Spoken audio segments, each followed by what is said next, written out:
Hey there, sports fans. Welcome back. We are cruising through the month of May, and that means it is postseason baseball and softball time in Yep. the SEC, Darren, and we have a lot to talk about in both those categories. Yes, we do. It is a super fun time in spring sports in the SEC ball for sure. And congratulations to the Oklahoma City Thunder advancing to the Western Conference Well, that's Finals, right. Yeah. led by guard Shea Gilgeous-Alexander out of Kentucky, an SEC school. Absolutely. Very cool. And speaking of Kentucky, we want to send our Mm, heartfelt prayers as well as concern for the folks in the London, Kentucky area who absolutely.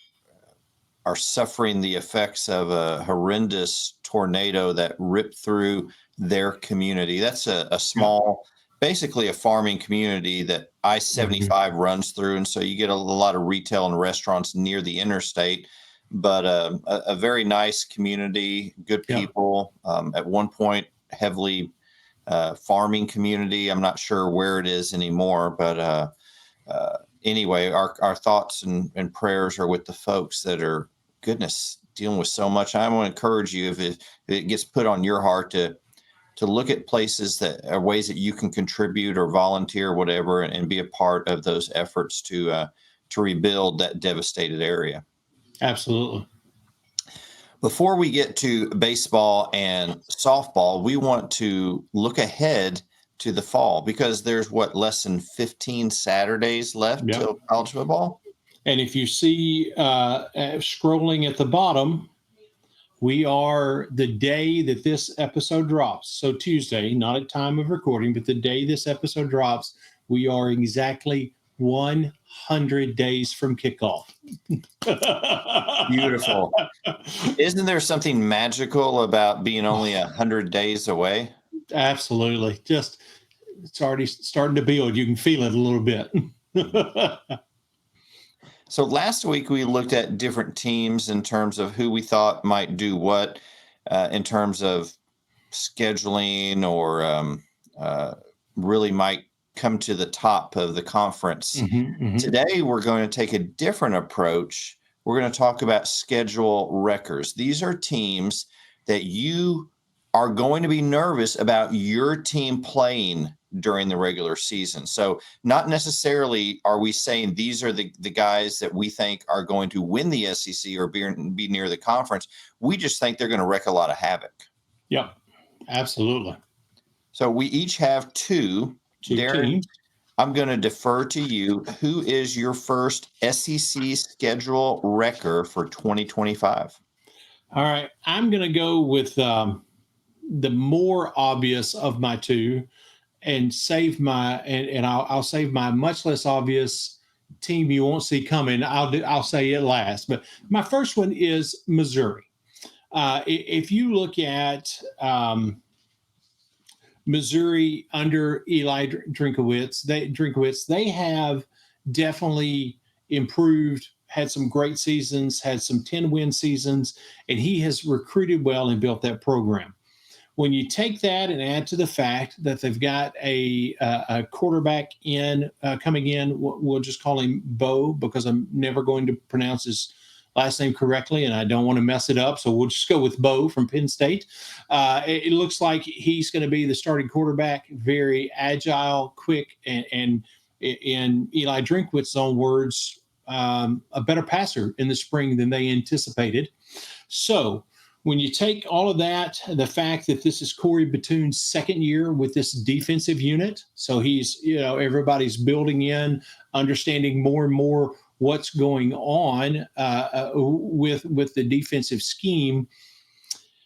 Put all of those pieces and then say this is a team that at home, which when they're rolling, they can make Columbia a difficult place to play. At home, they have games against South Carolina, Alabama, Texas A&M, and Oklahoma. Those are all teams. If I am a fan of those teams, depending on, of course, now all of this is out the window if they come out flat barely beat Central Arkansas and then lose to Kansas, and, then we're having a different conversation. Yeah.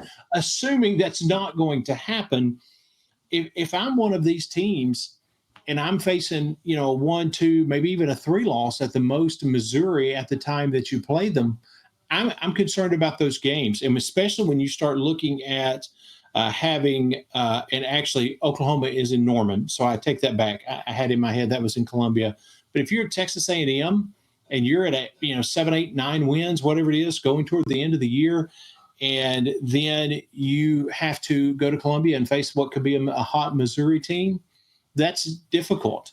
If you're Alabama, who knows? That's the exact middle of the season. Which Alabama are we looking at? Are we looking at the Alabama that all of the people in the press are looking at, or maybe the Alabama that some of the Crimson Tide faithful are concerned about? You stroll into Columbia middle of the season, that could have a definitive effect on the rest of your schedule.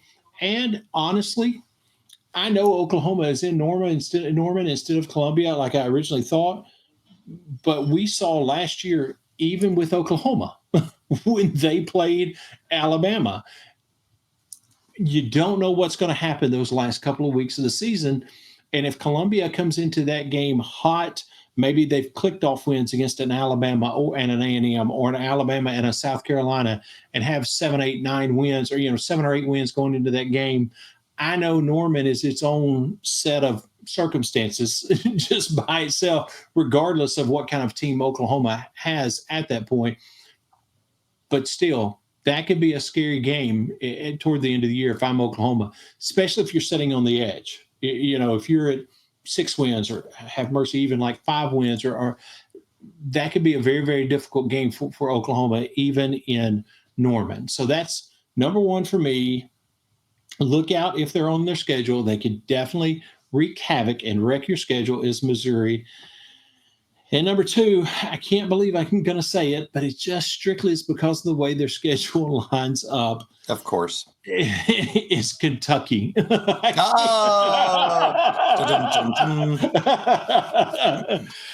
Now, that being said,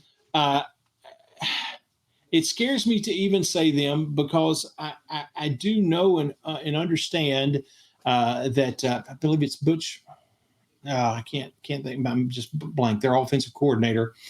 They were number 200 in the country in total yards last year, but it was his first year. I'm going to give him the benefit of the doubt. Quarterback was an absolute mess. This year they're bringing in Zach Calzada. Mm-hmm. So you would think that's going to turn around. Now, understanding that even if it's not elite, they're going to have a strong defense. If the offense can step up, now put those pieces together, and coming to Lexington, you have Ole Miss early in the season, like second game of the year. You have Texas coming into Lexington, Tennessee coming into Lexington, Florida coming into Lexington, and they also have South Carolina on their schedule. That's in Columbia, but still, who knows what that game is going to do every single year. So I think they have several games on their schedule, if they do get things turned around, if their offense does actually move the ball this year, that this is a Kentucky team where their schedule sets up for them to really honestly wreck a couple of schedules and maybe throw off a couple of seasons, whether it be like an Ole Miss at home, or South Carolina and Columbia early, or a Tennessee or Florida at home late in the year. That Tennessee-Kentucky game, it's been a little bit different here lately, but it's been known to throw some surprises up. So, I think their schedule really sets up for them to do some damage to some other teams, depending on how the season goes. I think they really have potential to be a schedule record this year, or the possibility. Well, the folks in Lexington appreciate that little plug. They've had a rough few years. That's exactly right. Any little bit of positive publicity goes a long way. So how about you? Now, hang on. I think Mark Stoops on the phone. Is he calling? He wants to talk to you, Darren. It was the wrong number. He thought I was A&M. No.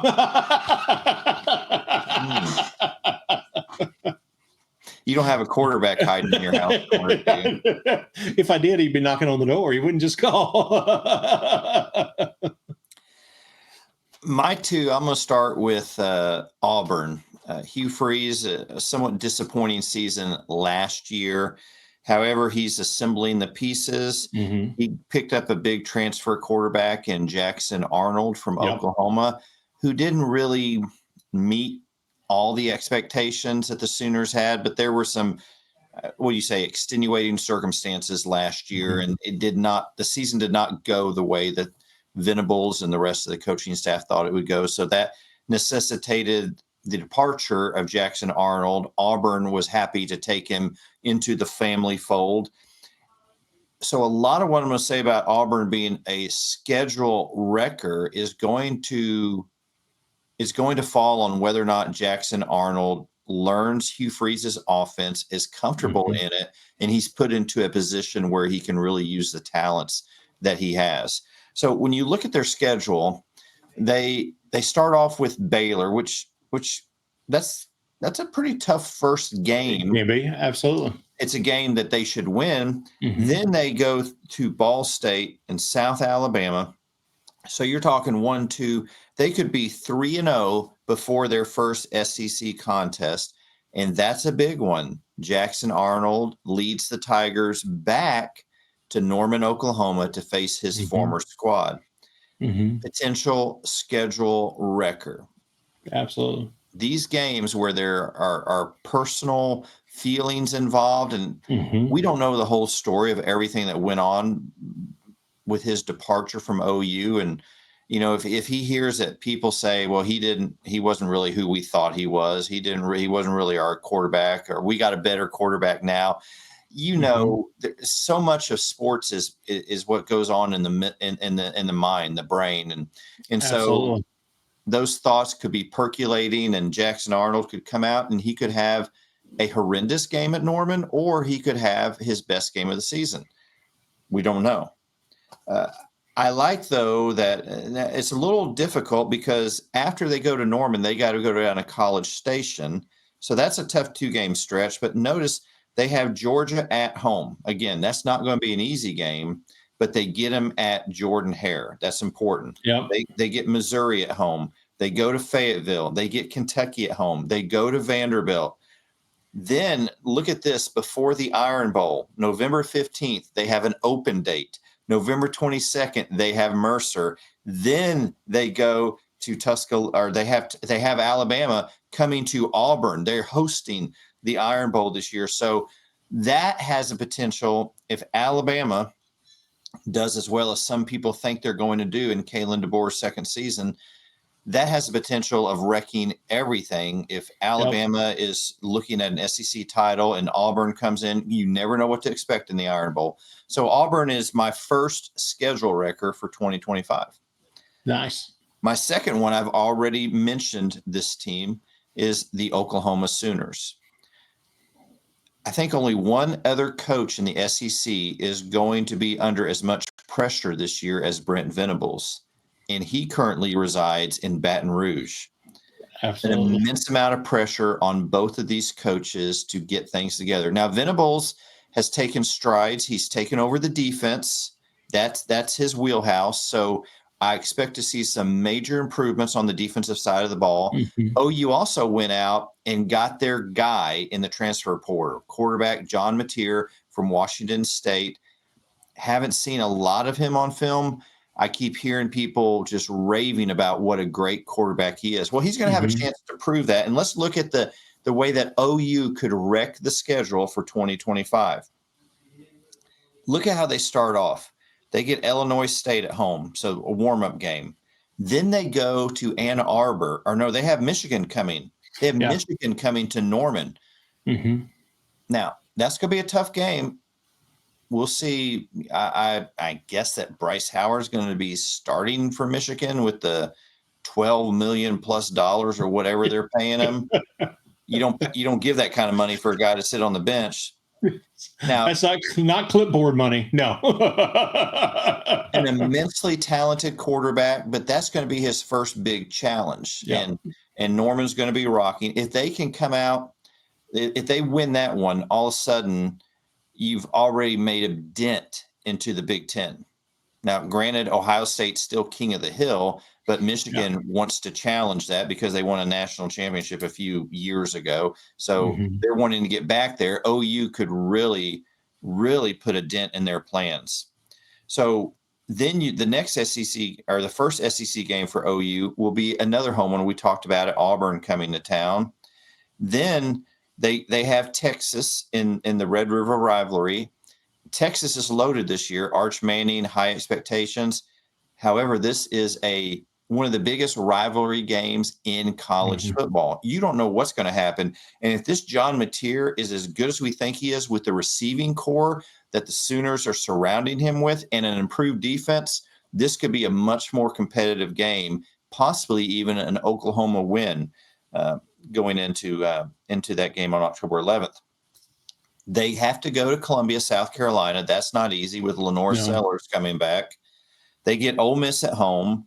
They go to Tennessee. We're still not sure what's going on with Tennessee. Yeah, that's exactly right. I imagine we're going to see a lot of the same. They're going to have a stout defense. They're going to work on a consistent offense. The question is who's going to run the ball for them, but they'll find someone. I'm sure Heupel has this all worked out. That's why he's the coach. Yeah. Then OU has to go to Alabama. That's a tough one, especially after the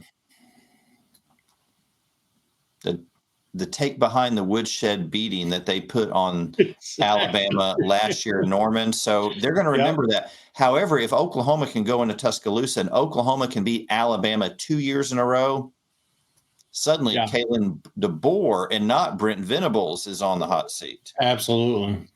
So then they have a really tough one. They have Missouri at home, but then they get LSU at home, and that's not going to be an easy game at all. No. But it is at home. It's your final home game. So, like you said, Darren, there's so many unpredictables here. We don't know what's going to happen. When you look at the schedule, we can't believe what we see on paper. So, if a couple of calls or a couple of plays go one way, there's a few turnovers. We could see some schedules completely wrecked this year in the SEC. I think it's definitely, and we saw that last year. It's just the strength of this league. But I think there are some really interesting things when you look at the schedules of the teams we've just talked about. It really kind of sets up to make it even more interesting than we already anticipated being, which is pretty awesome. Yeah. Well, speaking of pretty awesome, let's transition over to the Women's College World Series, where we've had some surprises postseason play already with some shockers with LSU, with A&M, things that you do not expect to see. No, that's exactly right. Let's go ahead and look at where things are currently. So as far as SEC teams still alive, we have South Carolina, we have Arkansas, Ole Miss, Florida, Georgia, Texas, Tennessee, Oklahoma, and Alabama. So even with those upsets, the SEC is well accounted for. Absolutely. And has the potential to really be heavily represented, going into that group of eight, that final stage of the World Series. And I got to tell you, I was able to really watch quite a bit of the Ole Miss game last night because it was so late against Arizona. And you're talking about a team that just was not given a chance. I don't think anybody gave them a chance. So I found it really interesting to watch the way they played. I think this Ole Miss Arkansas series is going to be a strong, fun series to watch. But of course, so goodness gracious, you hate to see Oklahoma and Alabama face off. That's going to be such a great series, but you hate to see one of them go home. But I mean, even with those two, SEC teams facing each other, there's still the potential to have a lot of SEC headed to that final round of the Women's College World Series. Are you willing to go out on a limb and predict an all SEC championship? I don't see why not. Truthfully, when you look at how strong the teams are, how strong South Carolina is, Oklahoma and Alabama, Tennessee, how strong they've been, Texas, how strong they've been, Florida and Georgia. I forgot about them and the two SEC teams facing off against each other. I mean, there's enough SEC on each side of this bracket that I don't see why there wouldn't be an all SEC final. Who's your favorite? I don't know. I don't know how you go against Oklahoma. I mean, just the way they have played all year long. And I know Texas is incredible, and I understand that. But man, this Oklahoma team has been so impressive. And then on the other side of the bracket, it wouldn't surprise me, and this is going to be recency bias, and I admit that, but I watched the way they played last night. It wouldn't surprise me if the other side of the bracket, whoever comes out of that, or is the other side of the SEC, comes out of that Ole Miss Arkansas super regional, because those are two strong teams. Of course, South Carolina's good too, but it wouldn't surprise me at all. Just looking at their path to that final, if one of those two teams comes out of that and ends up there, that would not surprise me. Yeah. How about you?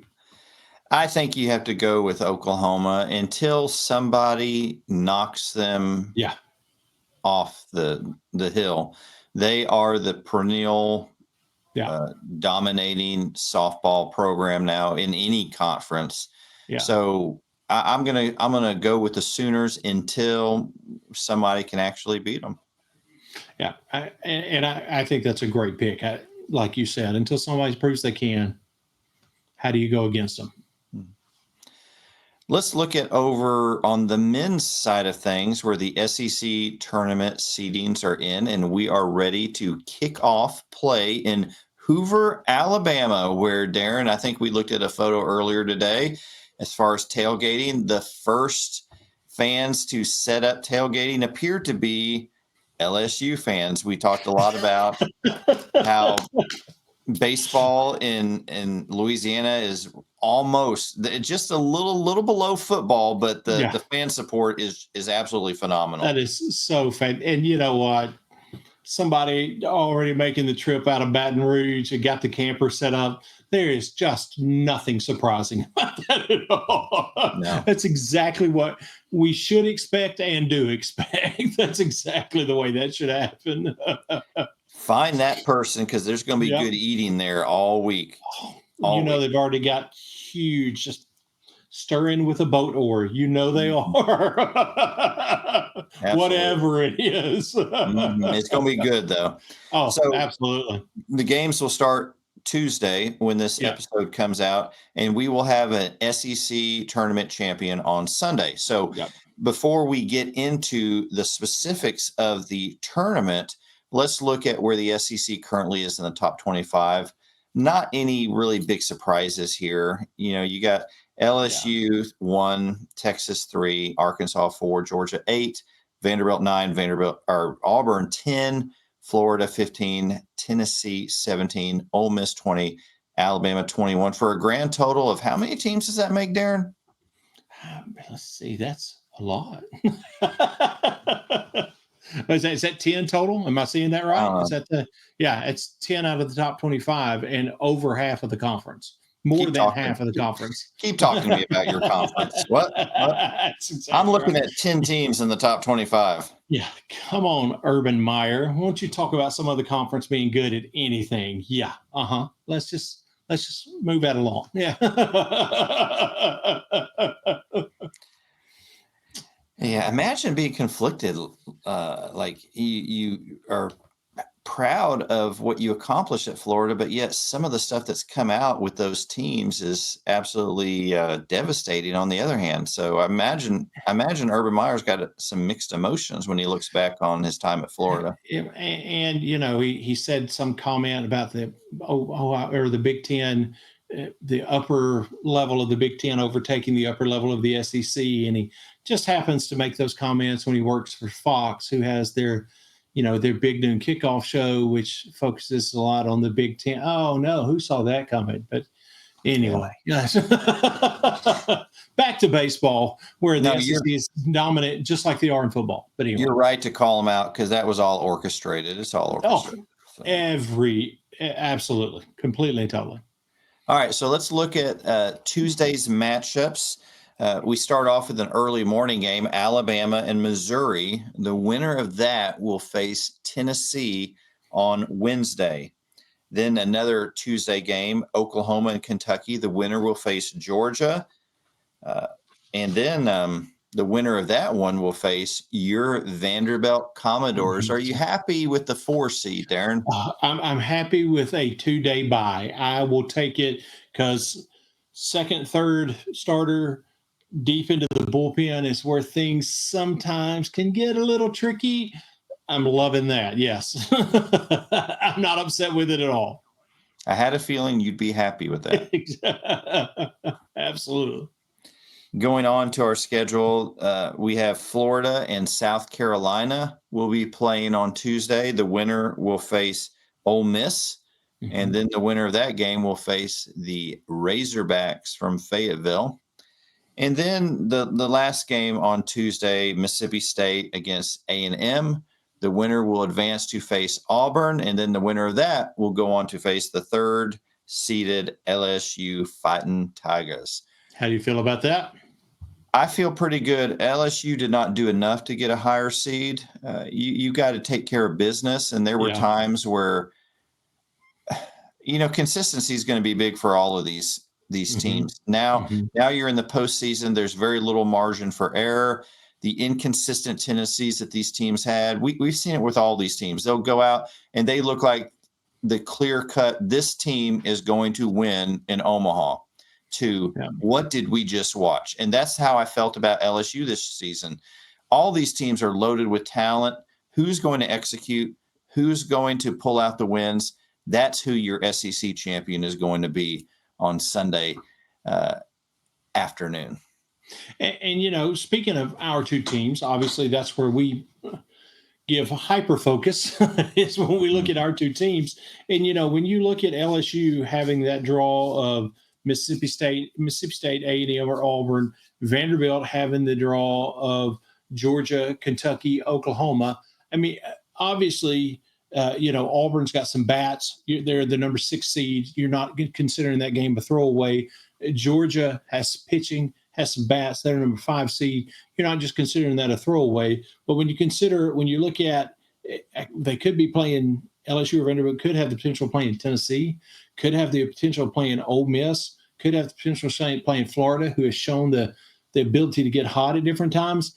I like where we sit bracket-wise comparative to, as it looks on paper, what the other teams are facing, what Texas and Arkansas are facing. I like our draw at 3 and 4. Yeah, definitely there's strategy there. Yeah. Darren, I tend to be old school. Put us wherever. You've got to beat the best to win the whole thing. The SEC is loaded. Every one of these teams has the potential to get hot and go on a run. So, man, you put LSU wherever you want to put LSU. We'll just play the games. Whoever shows up, we'll play them. And I think that's what we see, the kind of attitude we see from most SEC schools. I thought you were going to give me a full-on Ric Flair there. To be the man, you got to beat the man. Woo! Oh, yeah. I thought you were. Absolutely. Well, as NFL coach Mike Tomlin frequently says, we don't live in our fears. That's right. That's exactly right. So whoever we play is whoever we play, and we're not going to lose any sleep over it. We're going to be ready. That's right. So enjoy a week full of baseball. While you're watching baseball, would you do us a favor? Will you hit that subscribe button? This helps us get the word out. If you think there's any value to this show and this podcast, please hit that subscribe button. Absolutely. That helps to then more people find out about the show who may like it as well too. We know there's a ton of offerings out there, but we're thankful that you watch and you listen to this show. So that would mean a lot to us if you'd hit that subscribe button, tell a friend, sign a friend up. Don't log into your friend's account unless you ask for permission. And sign that's right. Up. I know it's tempting, but we want to be ethical, right? That's right. Well, at least ask for permission, but feel free after you ask for permission. Yeah. Yeah, ethics matter to us. We do not want to become a Big Ten podcast in any way, shape, or form. Okay. There's nothing University of Michigan about us. All right. New episodes drop every Tuesday. Until then, enjoy postseason baseball and softball, and we'll be back next week to talk some about Omaha. Have a great week.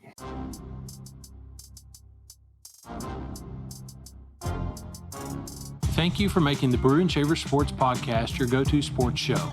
Be sure to subscribe, rate, and review our show if you haven't already. Your feedback is important. Let us know what you think about this week's show. Send an email to brewandshavers@gmail.com or text to our text line, 318-390-3599. We look forward to hearing from you. Thank you again for listening to the Brew and Shaver Sports Podcast. See you next week.